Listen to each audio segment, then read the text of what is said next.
corporal 1 e 2 foram colocados em câmaras metálicas, cujas temperaturas internas variavam e eram controladas por um termostato, enquanto as temperaturas corporais eram monitoradas. Os resultados geraram o gráfico 1.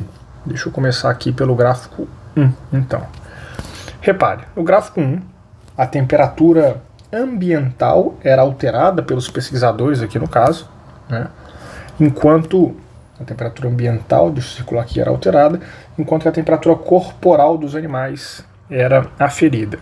Olha o que está acontecendo.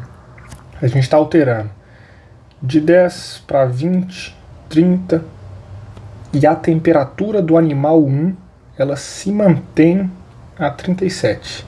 Se mantém a 37. Se mantém a 37. Bom, qual animal num ambiente a 10 graus Celsius ambientais consegue se manter a 37? Um endo ou um ectotérmico? Só pode ser um endotérmico. Concorda? Que a partir da liberação de calor do seu metabolismo, então a fonte interna de calor aí, se mantém a uma temperatura mais alta que a temperatura ambiental. Então, conclusão, esse animal 1 é endotérmico. Já o animal 2, veja, quando o ambiente está a 10, ele também está a 10. Quando o ambiente está a 20, ele também está a 20. Ele está claramente com a mesma temperatura que a ambiental. Em aula, eu até costumo lembrar quando eu coloquei um barbeiro, um inseto, numa caixa com gelo, em que ele foi ficando cada vez mais lento, até que ele parou. Qual que é a ideia ali? Ele até tentou fugir, mas foi perdendo calor, a temperatura interna dele diminuindo, então ele não conseguia fazer essa manutenção, né? E com a temperatura mais baixa, a taxa metabólica dele ficou mais baixa, né? O que não era capaz nem de sustentar a locomoção daquele animal. Lembrando que ectotérmicos regulam sim a temperatura, hein? Só que dependem do ambiente para isso. Nesse caso ele está numa gaiola, preso, não tem o que ele fazer. Eu mexi na temperatura do ambiente, ele não tem o que fazer, logo a dele está oscilando aqui da mesma maneira. Ele claramente é o ectotérmico. Beleza? Então gráfico 1 resolvido, ele é o ectotérmico. Vamos para o gráfico 2. Esses mesmos dois animais, então os mesmos dois animais, agora designados A e B, não respectivamente, então não necessariamente o 1 é o A e o 2 é o B, né? Pode ser qualquer combinação, foram também monitorados quanto às taxas de liberação de CO2 por unidade de tempo e de massa em função de variações nas temperaturas internas nas duas câmeras. E os resultados estão no gráfico 2. Repare que o eixo X então é o mesmo, né? A temperatura ambiental. O que muda é o eixo Y. O que seria a taxa de liberação de CO2? É uma maneira de te dizer que a gente está olhando para a taxa metabólica.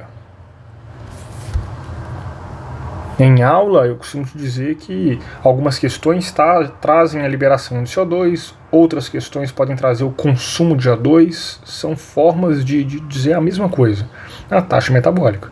Quanto maior for a respiração celular de um organismo que a faz, mais CO2 ele vai liberar, né? Ou mais O2 ele vai consumir. E aí, de cara, a gente tem fortíssimas evidências aqui. Primeira evidência, eu consigo ver que o animal A, em qualquer temperatura ambiental, tem uma taxa metabólica superior à do animal B. Em qualquer temperatura. A 10 graus, a do animal B está aqui embaixo, a do animal está aqui em cima. A 20 graus, a do animal B está aqui embaixo. Então, eu já espero que endotérmicos tenham taxas metabólicas mais altas do que ectotérmicos. Eu já aqui apostaria que o animal A é um animal endotérmico e que o animal B é um animal ectotérmico. Mas assumindo que nem toda questão vai colocar os dois no mesmo gráfico, viabilizando a comparação, como a gente está fazendo aqui, eu preciso analisar também o comportamento dessa curva. No animal B, quando a temperatura ambiental aumenta, a taxa metabólica dele está aumentando. Quando a temperatura ambiental diminui, a taxa metabólica dele também está diminuindo. O que seria esperado para um animal ectotérmico, como a gente já está suspeitando. Agora, no caso do animal A, a gente tem um comportamento muito compatível com o gráfico 1. Repare, como que um animal que se encontra a 37 graus, por exemplo, se mantém num ambiente a 20 graus? Ele está a 17 graus de diferença do ambiente. Ele está perdendo calor para o ambiente. Você fala, cara, ele, nesse caso, está usando da sua taxa metabólica. Beleza, a 20 graus a taxa metabólica dele é esse valor aqui.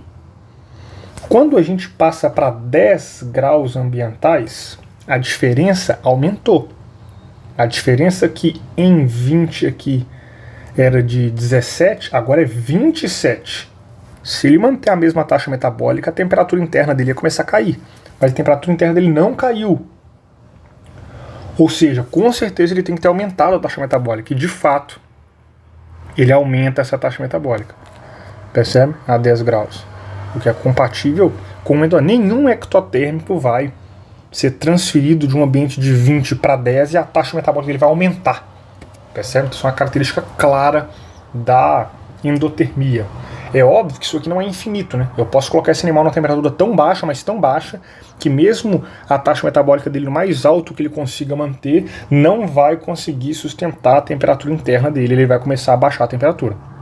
E se a temperatura dele começar a baixar, a taxa metabólica dele vai ser afetada. A temperatura metabólica dele sendo afetada, o metabolismo como um todo, a taxa de metabólica sendo afetada, o metabolismo como um todo sendo afetado, esse animal pode desenvolver uma hipotermia e morrer em consequência disso.